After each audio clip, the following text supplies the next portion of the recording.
തുടരും. മോഹൻലാൽ ശോഭന കോംബോയിൽ തരുൺമൂർത്തി സംവിധാനം ചെയ്ത ഒരു മൂവി. അത് ഏകദേശം കുറച്ച് മാസങ്ങൾ മുമ്പ് റിലീസ് ആവേണ്ടതായിരുന്നു. പക്ഷെ എന്തൊക്കെയോ റീസൺസ് കാരണം അത് പോസ്റ്റ്പോൺ ചെയ്ത് ഇന്ന് ഏപ്രിൽ 25-നാണ് പടം റിലീസായിരിക്കുന്നത്. പടം റിലീസ് ആവുന്നതിന് മുമ്പ് തന്നെ തരുൺമൂർത്തി ഭയങ്കരമായിട്ട് പറഞ്ഞിട്ടുണ്ടായിരുന്നു, യാതൊരുവിധ എക്സ്പെക്ടേഷൻസും ഈ പടത്തിന് വെക്കരുത്, ഇതൊരു ജസ്റ്റ് ഒരു സാധാരണ ഒരു ഫാമിലി ഡ്രാമ കാറ്റഗറി പെടുന്ന ഒരു പടമാണ്. അതായത് ഒരു ഫീൽ ഗുഡ് പടമല്ല, ഒരു ഫാമിലി ഡ്രാമ. പുള്ളി ആ ഡ്രാമ എന്ന് ഉദ്ദേശിക്കുന്നത് അതായത് ഒരു ഡ്രാമാറ്റിക് ആയിട്ടുള്ള സിറ്റുവേഷൻസ് ഈ ഒരു സ്റ്റോറിയിലുണ്ട്, ആ ഒരു രീതിക്കാണ്.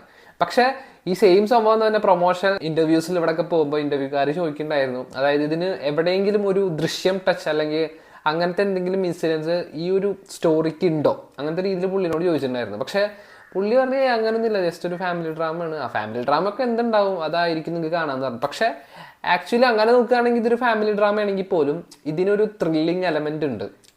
ആക്ച്വലി ഇതൊരു ഫാമിലി ഡ്രാമ ഒരു കാറ്റഗറിയിൽ പെടുന്ന ഒരു പടമാണെങ്കിൽ പോലും ഇതിന് എന്താ പറയുക, ഒരു നല്ലൊരു ത്രില്ലിങ് എക്സ്പീരിയൻസ് ഉണ്ട്, ഒരു ഇൻവെസ്റ്റിഗേഷൻ മോഡ് ഉണ്ട്. അതൊരു ഡ്രാമ കാറ്റഗറിയിലായിരിക്കും പുള്ളി പെടുത്തിയിട്ടുണ്ടാവുക. പക്ഷെ എനിക്കിത് അങ്ങനെ മാത്രം തോന്നിയില്ല. ആക്ച്വലി തരുൺ ഓഡിയൻസിന് എന്താ പറയുക, ഇങ്ങനെ എന്തിനാണ് അങ്ങനെ ചെയ്തത് എനിക്ക് മനസ്സിലായില്ല. ചിലപ്പോൾ വലിയ ഹൈപ്പ് വെച്ച് ഇനി പടം സീനാണ്ടാന്ന് വെച്ചിട്ടായിരിക്കും. പക്ഷെ എന്നെ സംബന്ധിച്ച് കിടിലൻ വാച്ച് ആയിരുന്നു ഈ തുടരും എന്ന് പറഞ്ഞിട്ടുള്ളത് ഈ ഒരു മൂവി. ആക്ച്വലി ഇതിൻ്റെ തുടക്കം നല്ല രസമായിട്ടൊരു കറക്റ്റ് ആ ഒരു ഫാമിലി, അതായത് ആ ഒരു സ്റ്റോറി ബിൽഡ് ചെയ്ത് ഒരു നാട്ടിൻ പ്രദേശം, ഒരു പത്തനംതിട്ട റാന്നി ആ പ്രദേശത്ത് നടക്കുന്ന കഥയാണിത്.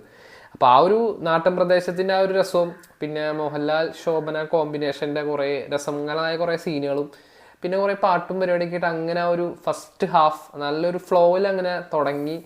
പിന്നെ കുറച്ച് കഴിയുമ്പോഴാണ് ആ ഒരു മെയിൻ ആ ഒരു ഫാമിലി ആ ഒരു പോർഷൻസ് കഴിഞ്ഞാൽ പിന്നെ അതിൻ്റെ മെയിൻ ആ ഡ്രാമ കാറ്റഗറിയിലേക്ക് ആ പടം അങ്ങനെ കിടക്കും.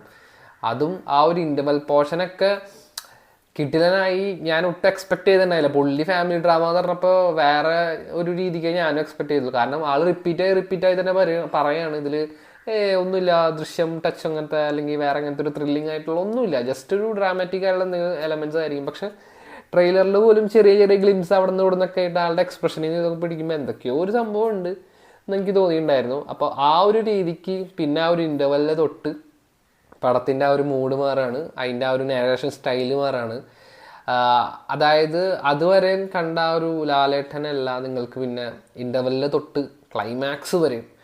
അതും എനിക്ക് ഈ മൂവിയുടെ ഏറ്റവും ഇഷ്ടമായ 2 ഭാഗങ്ങൾ നോക്കുകയാണെങ്കിൽ, ഫസ്റ്റ് ഹാഫ് ആണെങ്കിൽ ഒരു ഫാമിലി ഓറിയൻറ്റഡ് അതിൻ്റെ ആ ഒരു രീതിക്ക് വരുമ്പോൾ പോലും, പക്ഷെ നമ്മളൊരു മോഹൻലാലിനെ കാണാനായിട്ട് പോകുന്ന ഒരാളാണ് നിങ്ങൾ. അതായത് മോഹൻലാലിൻ്റെ ആ ഒരു ലാലേട്ടൻ്റെ എക്സ്പ്രഷൻസും അല്ലെങ്കിൽ ആ ഒരു പെർഫോമൻസ് കാണാനാണ് ആഗ്രഹിക്കുന്നതെങ്കിൽ ഏറ്റവും കൂടുതൽ നിങ്ങൾക്ക് ഇഷ്ടപ്പെടാൻ അതിൻ്റെ സെക്കൻഡ് ഹാഫ് ആയിരിക്കും. കാരണം അന്യായ രീതിക്കാണ് പുള്ളിയെ ഓരോരോ സീൻസ് പെർഫോം ചെയ്ത് വെച്ചിരിക്കുന്നത്. ആളുടെ ഓരോ എക്സ്പ്രഷൻസ് ഒക്കെ ഉണ്ട്. ഇപ്പോൾ ലേറ്റസ്റ്റ് ഇറങ്ങിയ എമ്പുരാൻ എന്നൊക്കെ പറഞ്ഞിട്ടുണ്ടെങ്കിൽ അതൊരു ഹീറോയിക് ആയിട്ടുള്ള വേഷൻസ് ആണ്, അതായത് മാസ് എലിവേഷനുള്ള അങ്ങനത്തെ ഒരു ടൈപ്പ് പടമാണ്.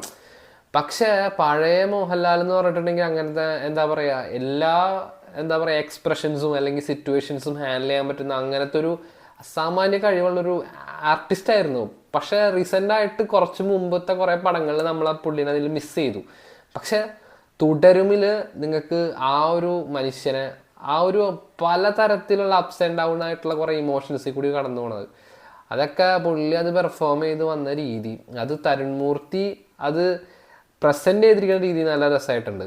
അത് അതായത് ഞാൻ പറഞ്ഞില്ലേ, ഒരു ഫാമിലി ആയിട്ടുള്ള ഒരു ഫാമിലി ഓറിയന്റഡ് ആണെങ്കിൽ പോലും അതിനെ ഒരു വേറെ രീതിക്ക് തരുൺമൂർത്തി അത് ഭംഗിയായി ഷൂട്ട് ചെയ്ത് വെച്ചിട്ടുണ്ട്. പിന്നെ ലാലേട്ടനെ മാത്രമല്ല, ഇതിൽ ഈ ഒരു CI ആയിട്ടൊരു ക്യാരക്ടർ ചെയ്തൊരു പുള്ളിയുണ്ട്. പുള്ളിയുടെ അഭിനയമൊന്നും ഒരു രക്ഷയില്ല.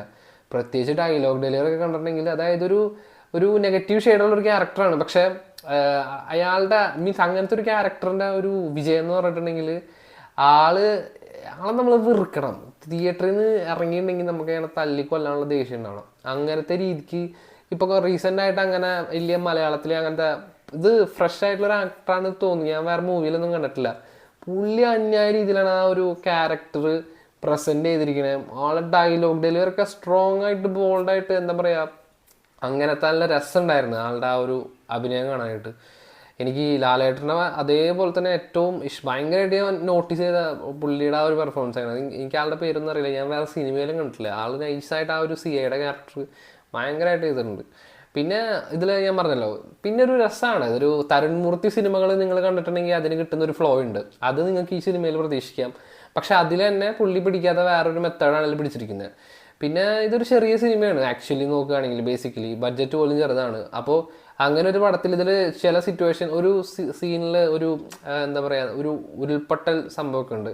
അതൊക്കെ നല്ല വലിയ സ്കെയിലിൽ അവരത് എടുത്തിട്ടുണ്ട്. അത് VFX ആണോ ആക്ച്വലി അത് എങ്ങനെയാന്ന് പോലും നമുക്ക് തോന്നുന്ന രീതിയിൽ അത് ആ ഒരു ഇപ്പോൾ കാരണം ഈ ഉരുൾപൊട്ടൽ റിലേറ്റഡ് ആയിട്ട് നമ്മളുടെ ഫഹദ് ഫാസിലിൻ്റെ ഒരു പടം വന്നിട്ടുണ്ടായിരുന്നില്ലേ, അതിലൊക്കെ എനിക്ക് മീൻസ് അതിൻ്റെ ആ ഒരു മെയിൻ തീം തന്നെ അതാണ്. പക്ഷെ ഇതിലൊരു സീൻ അങ്ങനെ വെച്ചിരിക്കുന്നതാണ്. അതൊക്കെ അവർ ആ നല്ല പ്രൊഡക്ഷൻ ക്വാളിറ്റിയിൽ അവർ ക്യാപ്ചർ ചെയ്തിട്ടുണ്ട്. അത് പറയാനാണ് ഞാൻ ജസ്റ്റ് ഇത് മെൻഷൻ ചെയ്തത്.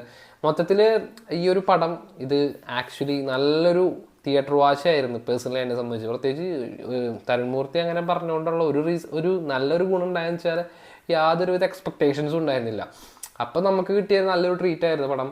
കാരണം എനിക്കിത് ബേസിക്കലി ഒരു ജസ്റ്റ് ഒരു ഡ്രാമ പോലെയല്ല, നല്ലൊരു ത്രില്ലർ പോലത്തെ അങ്ങനത്തെ ഒരു ടൈപ്പാണ്. ഏകദേശം ചെറിയൊരു ദൃശ്യം ടച്ചൊക്കെ നിങ്ങൾക്ക് തോന്നും. പിന്നെ ലാലേട്ടൻ ഫാൻസിന് സെലിബ്രേറ്റ് ചെയ്യാൻ പറ്റുന്ന പല സംഭവങ്ങൾ ഇതിലുണ്ട്. പല എന്താ പറയുക ഡയലോഗ്സ് ആണെങ്കിലും അല്ലെങ്കിൽ റെഫറൻസസ് ഉണ്ട് പല പടങ്ങളിലെ ഡയലോഗ്സിലെല്ലാം. ഇവരെ കെമിസ്ട്രി കാണാൻ നല്ല രസമായിരുന്നു കേട്ടോ, ശോഭന മാമിൻ്റെ ഒരു. പിന്നെ ഇതിനു മുമ്പ് ഉള്ള സിനിമകളിലെല്ലാം ശോഭന മാമിന് വേറൊരാൾ ഡബ് ചെയ്തിരുന്നതാണ്. എനിക്ക് തോന്നുന്നു വിജയലക്ഷ്മിയോ സോറി ഡബിങ് ആർട്ടിസ്റ്റിൻ്റെ പേര് എനിക്കറിയില്ല.